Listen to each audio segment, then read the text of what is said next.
What is the most efficient and effective way to control the world? By controlling the thoughts of the masses.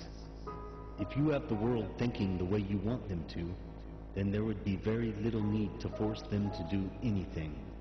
They will line up willfully to do your bidding.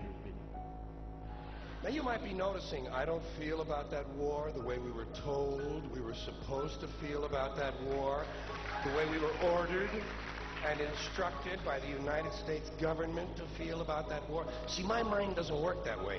I got this real moron thing I do. It's called thinking. And I'm not a really good American because I like to form my own opinions. I don't just roll over when I'm told to. Sad to say, most Americans just roll over on command. Not me. Not me. I have certain rules I live by. My first rule, I don't believe anything the government tells me. Nothing. Zero. The greatest form of control is where you think you're free when you're being fundamentally manipulated and dictated to. One form of dictatorship is being in a prison cell and you can see the bars and touch them. The other one is sitting in a prison cell but you can't see the bar, you think you're free. What the human race is suffering from is mass hypnosis. We are being hypnotized by people like this. Newsreaders, politicians, teachers, lecturers. And I don't take very seriously the media or the press in this country, who are nothing more than unpaid employees of the Department of Defense, and who most of the time function as kind of an unofficial public relations agency for the United States government. Because if you're a believer, you can never justify war. You can never justify war. You can never justify colonialism or neo-colonialism or imperialism. You can't justify that if you're really a believer of the book, where it talks about the least of these. And as I say, our role in life is that the blessed of us must help the rest of us until the rest of us become the blessed of us.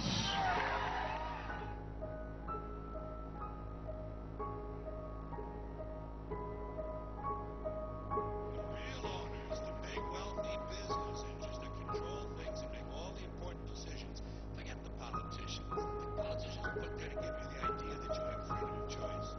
You don't. You have no choice. You have owners. They own you.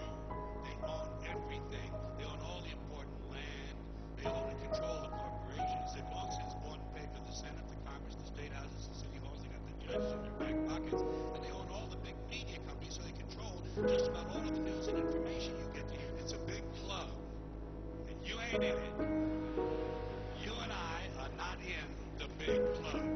By the way, it's the same big club they used to beat you over the head with all day long, where they tell you what to believe. All day long, beating you over the head in their media, telling you what to believe, what to think, and what to buy. The table is tilted, folks. The game is rigged.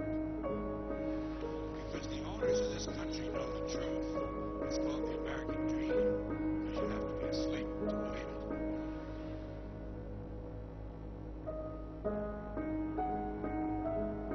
The control and manipulation of public opinion has been the Illuminati's greatest weapon in gaining control of countries and states. Once they are in control of our minds, then the people begin to act in a manner that fits their agendas. Thus, they remove any form of opposition to their cause. The greatest threat to their plan, more so than any amount of weaponry, is a free thinking mind. As such, they set about an attempt to control perhaps every aspect of our everyday life, ensuring their agenda moves on unhinged. The weapons they are using? Well, they can be found in your very homes, entertaining you and your children, gradually indoctrinating you without you even realizing it.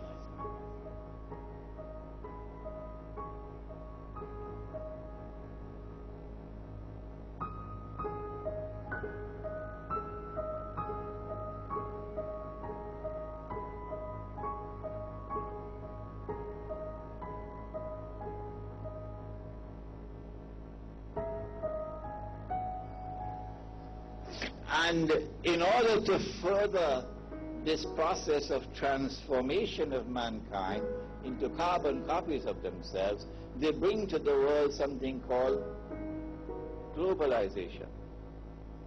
So the whole world becomes connected. The whole world becomes interconnected. And as the world becomes interconnected, television is used as the master instrument for brainwashing the rest of mankind. And why is that woe to us? Because you people and 62 million other Americans are listening to me right now. Because less than 3% of you people read books. Because less than 15% of you read newspapers. Because the only truth you know is what you get over this tube. Right now, there is an entire generation that never knew anything that didn't come out of this tube. This tube is the gospel, the ultimate revelation. This tube can make or break presidents. So you listen to me. Listen to me. Television is not the truth. Television is a goddamn amusement park. Television is a circus, a carnival, a traveling troupe of acrobats, storytellers, dancers, singers, jugglers, sideshow freaks, lion tamers, and football players. We're in the boredom-killing business. So if you want the truth, go to God. Go to your gurus. Go to yourselves. Because that's the only place you're ever going to find any real truth.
They have put in place institutions which will ensure that that society will continue to be ruled by them, by property, and in the process they seek to transform the rest of mankind into carbon copies of themselves.